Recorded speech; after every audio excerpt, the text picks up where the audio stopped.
Hello বন্ধুরা, কেমন আছো সবাই? আশা করছি সকলে ভালো আছো। প্রিয় বন্ধুরা, আজকে তোমাদের জন্য নিয়ে এলাম আরও একটি নতুন গল্প।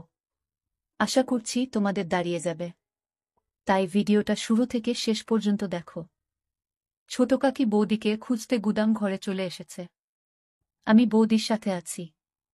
কাঠের ফাঁক দিয়ে দেখতে পেলাম ছোট কাকি এদিক ওদিক বৌদিকে খুঁজল। তারপর বৌদিকে না দেখে বেরিয়ে গেল। ছোট কাকির পায়ের আওয়াজ মিলিয়ে গেল। বৌদি বলল, দেখেছ ঠাকুরপো, আর একটু হলে ধরা পড়ে গেছিলাম। ধরা পড়লে কি কেলেঙ্কারি হতো বুঝতে পারছ? সত্যি বলতে আমিও ভীষণ ভয় পেয়ে গেছিলাম। কিন্তু বৌদিকে অভয় দিয়ে বললাম, কি যে বল না বৌদি, যে জায়গায় আমরা দুজন আছি কাকিমা কেন, কাকিমার বাপ আসলেও আমাদের কখনো খুঁজে পেত না। এখন তুমি তাড়াতাড়ি বাড়ি ফিরে যাও, আমি কিছুক্ষণ পরে আসছি। বৌদি কাপড় আর চুল ঠিক করে গুদাম ঘর থেকে বেরিয়ে গেল। বৌদির চলে যাওয়ার পর গুদাম ঘরটা আরেকটু ভালো করে পর্যবেক্ষণ করলাম। রান্নার কাঠের পাশাপাশি অনেক পুরাতন জিনিস আছে এই গুদাম ঘরে। একটা ভাঙ্গা খাটও দেখতে পেলাম। গুদাম ঘরের এক কোণায় পড়ে আছে। খাটটা মাটিতে নামিয়ে কন্ডিশন দেখার চেষ্টা করলাম। খাটের কন্ডিশন ভালো না, তবে কাজ চালানোর মতো ঠিকঠাক আছে। আমি ঠিক করে ফেললাম এই গুদাম ঘরেই মাকে নিয়ে এসে মনের বাসনা মিটাব। আজ ছোট কাকির নাকের ডগায় বৌদিকে কাজ করে দিলাম, অথচ ছোট কাকি বুঝতেও পারল না। এর চাইতে নিরাপদ জায়গা আর হতে পারে না। এখন যেভাবেই হোক মামনিকে এখানে নিয়ে আসতে হবে। বৌদি যাবার 15 মিনিট পর আমি বাড়িতে ঢুকলাম। এই সময়টা বাড়ির সামনের লনে হাঁটাহাঁটি করলাম। তাড়াহুড়োয় মনের খায়েশ মিটল না। সকালে স্নানের সময় মাকে দেখার পর থেকে একটা ঘোরের মধ্যে ছিলাম। মা ছেলের স্বাভাবিক সম্পর্ক বারবার ভুলে যাচ্ছিলাম। পূজনীয় মাকে এক অপ্সরা নারী ছাড়া কিছুই চিন্তা করতে পারছিলাম না। নিজেকে থামাবার শত চেষ্টা যেন বিফল হয়ে যাচ্ছিল বারবার। আজ সকালে বড় কাকার কিছু অতিথি আসার কথা ছিল। সকাল পেরিয়ে দুপুর হলেও তাদের কোনো খবর নেই। দুপুরের শেষ দিকে মা আর নোলক দিদিকে পুকুর ঘাটে গোসল করতে দেখলাম। মা যখন পুকুর ঘাট থেকে উঠে এলো তখন আমি চিলেকোঠায় বসা। তাদের সম্পূর্ণ স্নান দেখে মনের মধ্যে তীব্র বাসনা জাগতে থাকে। রাতে সবার সাথে খেতে বসলাম। আমাদের খাওয়া মাঝামাঝি হলে শুনতে পাই কিছু অতিথি এসেছে। বড় কাকার যে বিজনেস পার্টনারদের আজ সকালে দেখা করার কথা ছিল, এরা হলেন তারা। এনারা সকালে এসে পৌঁছাতে পারেননি কারণ রাস্তায় নাকি গাড়ি খারাপ হয়ে যায়। সেটা ঠিক করে রওনা দিতে একটু দেরি হয়ে যায়, ফলে তারা গাজীপুরের জ্যামে আটকা পড়ে। কিন্তু অসময়ে আসায় বড় কাকা তাদের সাথে এখন বৈঠক করতে পারবেন না। তাদের জন্য আজ রাতে থাকা খাওয়ার ব্যবস্থা করতে বললেন। কাজ হবে সকালে। অনাকাঙ্ক্ষিত এই অতিথিদের থাকার ব্যবস্থা করতে গিয়ে একটা ঘর কম পড়ে গেল। ঠিক হলো আজ রাতের জন্য আমি অন্য কোনো ঘরে ঘুমাব। আমি মনে মনে মামনি বা বৌদির সাথে ঘুমানোর প্রার্থনা করতে থাকলাম। কিন্তু শুনতে পাই মা আর আমাকে এক ঘরে থাকতে হবে। খাওয়া শেষ করে রাত কাঁচা থাকতে আমি ঘরে চলে গেলাম। নিজেকে স্বাভাবিক রাখার চেষ্টা করছিলাম। কোনোভাবেই নিজের ভেতর ওসব জাগতে দিতে চাচ্ছিলাম না। মায়ের সাথে আগে অনেক থেকেছি, ঘুমিয়েছি অনেক রাত। তবে আজ রাতের ব্যাপার আলাদা। জ্বরের রাতের পর থেকে কিছু একটা বদলে গেছে আমার ভেতরে। স্বাভাবিক সম্পর্ক চিন্তা করতে পারছি না কেন যেন। মা হাতের কাজ শেষ করে ঘণ্টা খানেক পর ঘরে আসলো। আমি মোবাইল ঘাঁটছিলাম। মা এসে কাপড় নিয়ে বাথরুমে চলে গেল। কিছুক্ষণ পর একটা নতুন শাড়ি পরে বের হলো। মায়ের রূপ দেখে আমার নিজের উপর নিয়ন্ত্রণ রাখা আরও কঠিন হয়ে পড়ে।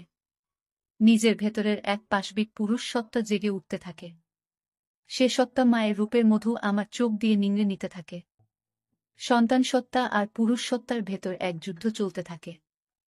আমার হাতে মোবাইল দেখে মা বলল, রাত জেগে আর মোবাইলে ঘাঁটিস না, ঘুমিয়ে পড়ো। নতুন শাড়িতে মাকে অসম্ভব সুন্দরী লাগছিল। কিন্তু এ সময়ে শাড়ি বদলানোর কারণ বুঝতে না পেরে মাকে প্রশ্ন করি, এ সময় শাড়ি বদলাতে গেলে যে? আর বলিস না, তোর বড় কাকি থালা বাসন ধুতে গিয়ে শাড়িতে তরকারি ফেলে দিল। ওই শাড়ি তো আর পরে থাকতে পারি না। এই শাড়িতে তোমাকে অনেক সুন্দর লাগছে মা। ওমা, তাই নাকি? এটা তো অনেক পুরাতন শাড়ি। শাড়িটা কে পরেছে দেখতে হবে না? আমার মা তো বিশ্বের সেরা সুন্দরী। তোমাকে সব কাপড়েই সুন্দর লাগে। মা পাশে এসে বসল। আজ হঠাৎ মাকে এত সুন্দরী লাগছে কেন? কোনো মতলব আছে নাকি? মতলব আছে, এবং সেটা খুব ঘৃণিত। আমি পেটের কথা পেটে রেখে বললাম, কি মতলব থাকতে পারে তুমিই বলো। সেটা তুই ভালো জানিস বাপু। দেখি আমাকে শুতে দে। সারাদিন হাড়ভাঙ্গা খাটুনি গেছে। হ্যাঁ, সে তো হবেই। বাড়িতে যতজন লোক সবার জন্য রান্নার কাজ করতেই তো বেলা শেষ হয়ে যায়। চাকরের কি দরকার? নিজেরাই তো সব কাজ নিতে পারি। হ্যাঁ, তাই তো। বউগুলোকে বিনে পয়সায় চাকরের মতো খাটাতে পারলে তো কাকাদের লাভই। তুই কাকাদের উপর খেপলি কেন রে? খেপলাম কোথায়? তোমার পা টিপে দেব মা? ওমা, আমার ছেলের সুমতি হলো দেখছি। এই তুই সত্যি করে মতলবটা বলতো। আহ মা, তুমি তখন থেকে কি মতলব মতলব শুরু করলে বলো তো?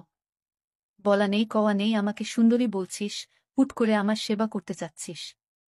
ব্যাপারটা কি? ব্যাপার কিছু না। আমি জ্বরে পড়লে তুমি সেবা করেছিলে, সেখানে তোমার কি মতলব ছিল বলো শুনি? ওমা, মতলব থাকবে কেন? তুই আমার ছেলে, তোর অসুখে সেবা করব না আমি? তুই ছাড়া আমার আর আপন কে আছে? আমিও তো তাই বলছি। তুমি ছাড়া আমার আর আপন কে আছে? তোমাকে যে অসম্ভব ভালোবাসি। মা ইমোশনাল হয়ে পড়ে আমার কথা শুনে আমাকে ধরে কাঁদতে শুরু করে। মায়ের ছোঁয়া পেয়ে এ সময় পরাজিত হয় আমার সন্তান সত্তা। তখন আমি এক অন্য আমি হয়ে যাই। তীব্র লালসায় মাকে ধরি। কিছুক্ষণ পর মা আমাকে ছেড়ে দিয়ে আমার কপালে, গালে হামি দিতে থাকে। মায়ের চোখে কান্নার জল। আমি হাত দিয়ে মায়ের চোখের পানি মুছে দেই। মাকে বলি, তোমার জন্য আমি আছি মা। তোমার কোনো ভয় নেই, কোনো দুঃখ নেই। তোমার সব চাওয়া পাওয়া আমি পূরণ করে দেব। মা হাসার চেষ্টা করে বলল, আমার ছেলে দেখি বড় হয়ে গেছে। মায়ের দুঃখ কষ্ট বুঝতে শিখেছে। কিন্তু আমার কোনো ভয় নেই, দুঃখ নেই। আর নতুন করে চাওয়া পাওয়ারই বা কি থাকতে পারে? আমি গম্ভীর হয়ে মায়ের হাত ধরে বললাম, তুমি সব সময় মানিয়ে নিয়েছ। বাবা তোমার প্রতি দিনের পর দিন যে অবিচার করেছে তা আর কেউ না জানুক, আমি জানি। আমার কাছে লুকানোর কিছু নেই।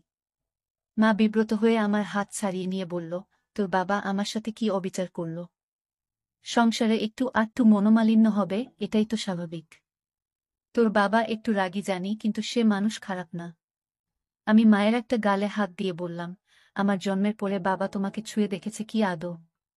দিনের পর দিন তুমি বাবাকে পাবার জন্য বিছানায় ছটফট করতে। মা লজ্জা পেয়ে যায় আমার লাগামহীন নির্লজ্জ কথা শুনে। গাল থেকে আমার হাত ছটকা মেরে ছাড়িয়ে আমাকে ধমক দিয়ে বলে, কি সব আজেবাজে কথা বলছিস? তোর মুখে কি লাগাম নেই? মায়ের সাথে কিভাবে কথা বলতে হয় ভুলে গেছিস? আমি মায়ের দুই বাহু শক্ত করে ধরে মাকে বললাম, আজেবাজে কথা না মা। আমি যা বলছি তা এক বিন্দু মিথ্যা নয়। তুমি আমায় ছুঁয়ে বলো, আমি ভুল বলছি। একথা বলে মায়ের একটা হাত আমার মাথায় রাখলাম। মা আমার মাথা থেকে হাত সরিয়ে নিয়ে বলল, তুই এসব কি শুরু করলি? আমি মায়ের হাত আবারও মাথায় নিয়ে এসে বললাম, আমার দিব্যি। বলো আমি ভুল বলছি। মা মুখ নিচু করে চোখের জল ফেলতে থাকো। আমি মায়ের আরও কাছে এসে বসলাম। দু হাতে মায়ের গাল ধরে মায়ের মুখ উঁচু করলাম। মায়ের চোখের জল আঙ্গুল দিয়ে মুছে দিয়ে মায়ের কপালে হামি দিলাম। মায়ের কপালে আমার কপাল ঠেকিয়ে বললাম, আমি আর তোমার ছোট হিমেল নেই মা। আমি তোমার দুঃখ দূর করার মতো যথেষ্ট বড় হয়েছি। আমি তোমাকে আর কখনো বাবার অভাব বুঝতে দেব না। কথা দিলাম তোমাকে। মা আমার দিকে বিস্ময়ে তাকিয়ে বলল, তুই কি বলতে চাচ্ছিস? তোর বাবা কিসের অভাব রেখেছে? আর তুই বাবার কোনো অভাব পূরণ করবি? এই অভাব, বলে আমি একটা হামি দিলাম। মা ঘটনা আকস্মিকতায় স্তব্ধ হয়ে যায়। যখন বুঝতে পারে আমি কি করছি তখন আমাকে দু হাতে ধাক্কা দিয়ে ঠেলে সরিয়ে দেয়। তুই এটা কি করলি? তুই কি জেনে বুঝে করছিস? তুই পাগল হয়ে গেছিস। মা তার চেহারা দু হাত দিয়ে ঢেকে কাঁদতে লাগল। একটু পর মুখ তুলে আমার দিকে রক্তবর্ণ চোখ করে বলতে লাগল, দূর হ আমার চোখের সামনে থেকে। তোর মতো কুলাঙ্গার জন্ম দেওয়ার আগে আমার মরণ হলো না কেন? যদি জানতাম তুই বড় হয়ে এ কাজ করবি তাহলে তোকে ছোটবেলাতেই গলা। মা কথা শেষ করার আগেই আমি মাকে আবার একটা দেই। আমি তোমাকে ভালোবাসি মা, অনেক ভালোবাসি। তুমি দিনের পর দিন বাবার অভাব অনুভব করেছ। গভীর রাতে তুমি আমাকে ধরেছ, কিন্তু মা হয়ে ছেলের সাথে সম্পর্কে জড়াতে পারোনি। আমি ছোট ছিলাম বলে তুমি মেটাতে পারোনি শরীরের ক্ষুধা। মা আমার কথা শুনে বলে, তুই এসব কি বলছিস? আমি তো মা। মা হয়ে তোর সাথে এমন কাজ করার কল্পনাও করতে পারি না কখনো। মায়ের কানে মুখ রেখে বললাম, আমাদের মা ছেলে সম্পর্কের বাইরেও একটা পরিচয় আছে মা। আমি পুরুষ আর তুমি নারী। তুমি এতদিন নিজেকে সংযত রেখেছ। নিজেকে সতী প্রমাণ করার চেষ্টা করেছ। কিন্তু কার জন্য? যে লোকটা তোমাকে মানুষ বলে গণ্য করে না তার জন্য। তুমি যদি নিজের জন্য একবার হলেও ভাবতে তাহলে আজ তোমার জীবনে এত দুঃখ থাকত না। কখনো এত অবহেলায় থাকতে হতো না। মা আমার বুকে মাথা লুকিয়ে বলতে থাকে, কিন্তু তুই আমার ছেলে। আমি কখনো এত বড় পাপ করতে পারবো না। আমাকে ছেড়ে দে তুই। আমি নিজেকে আটকাতে পারছি না মা। তোমার পরশ পেয়ে আমি পাগল হয়ে গেছি। তুমি অপরূপ সুন্দরী।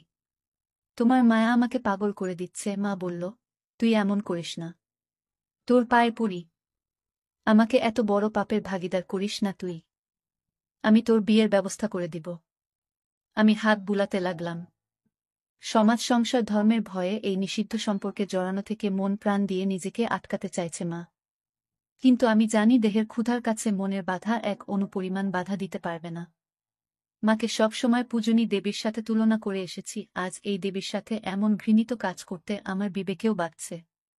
কিন্তু ওই যে দেহের ক্ষুধার কাছে পরাজয় হয়েছে বিবেকের। মা চোখ বন্ধ করে আছে। চোখে পানির রেখা ছাপ ফেলে গেছে। মায়ের নাকের ফুল ঘন ঘন ছোট বড় হচ্ছে। আমি মায়ের চিবুক ধরে মুখ উঁচু করে ধরলাম। মা চোখ খুলল না, ঘন ঘন নিঃশ্বাস নিতে থাকল। মায়ের বিছানার পাশের টেবিলে সিঁদুরের কৌটা দেখতে পেলাম। এক হাতে কৌটাটা তুলে নিলাম। কৌটা থেকে সিঁদুর নিয়ে মায়ের ফাঁকা সিথিতে পরিয়ে দিতেই মা চোখ খুলে ফেলে। হিমেল, বাবা তুই কি করছিস এসব? সিঁদুর পরিয়ে দিলি আমায়? আর কোনো সংকোচ নয় মা। তোমায় সিঁদুর পরিয়ে নিজের বউ করে নিলাম। সিঁদুর পরালেই কেউ বউ হয় না। সমাজের সামনে অগ্নিকে সাক্ষী করে ৭ পাক ঘুরতে হয়। আজীবন সাথে থাকার প্রতিজ্ঞা করতে হয়। তুই আমাকে নিয়ে যা করতে চাচ্ছিস সেটা পাপ। তোকে বাধা দেবার ক্ষমতা আমার নেই। এ পাপ তুই করিস না বাপ আমার। আমাকে আর অসতী করিস না। আমি শাড়ির আঁচল তুলে মায়ের মাথায় ঘুমটা দিয়ে দিলাম। মার চোখ অশ্রুতে টলটল করছে। আমি মাকে বললাম, তুমি আদর্শ মা, আদর্শ বউ। কিন্তু বাবা তোমার আদর্শ স্বামী হতে পারেনি। যে সমাজ এতদিন তোমাকে উপেক্ষিত করে দেখেছে, আমি মানি সে সমাজের নিয়ম। ঘরে জ্বলতে থাকা মাটির প্রদীপটা মেঝেতে রাখলাম। মাকে বিছানা থেকে নামিয়ে হাত ধরে প্রদীপের চারপাশে ৭ পাক ঘুরলাম। তারপর আমার গলা থেকে সোনার চেনটা খুলে মায়ের গলায় পরিয়ে দিলাম। প্রদীপ হাতে তুলে নিয়ে তার শিখার উপর হাত রেখে বললাম, এই অগ্নির শপথ নিয়ে বলছি, আমি আদর্শ ছেলের মতো তোমাকে সব দুঃখ কষ্ট থেকে দূরে সরিয়ে রাখব। তোমার উপর কোনো অবিচার হতে দেব না। আমি আজ থেকে তোমাকে আমার সহধর্মিনীর মর্যাদা দিলাম। এরপর মাকে বললাম, অগ্নিকে সাক্ষী করে ৭ পাক ঘুরেছি, মঙ্গলসূত্র পরিয়ে দিয়েছি। এবার আর কোনো দ্বিধা নয় মা। শাস্ত্রমতে তুমি আজ থেকে আমার বিয়ে করা বউ। মায়ের চোখ বেয়ে জল গড়ে পড়তে থাকল। নিজের বিবেকের সাথে মা এখনো সন্ধি করতে পারছে না। আবার ভালোবাসার কাঙ্গালিনী মায়ের প্রতি আমার ভালোবাসাকে ফেলেও দিতে পারছে না। তারপর আমাদের মাঝে শুরু হলো আদিম যুদ্ধ। চেয়ে দেখি মায়ের চেহারায় পরিতৃপ্তির ছাপ। আমি মাকে জিজ্ঞাসা করলাম, কেমন লাগলো মা? মা আমার দিকে ক্ষণিক তাকিয়ে মুখ ঘুরিয়ে নেই। মা মুখ ঘুরিয়ে ফুপিয়ে কেঁদে ওঠে। তারপর আমি কি করলাম? হায় ভগবান! আমার সর্বনাশ হয়ে গেল। নিজের পেটের ছেলের কাছে ক্ষণিকের সুখের জন্য নিজেকে বেচে দিলাম। ভগবান, আমাকে ক্ষমা করো বলে আমার দিকে পিঠ ফিরে কাঁদতে থাকে।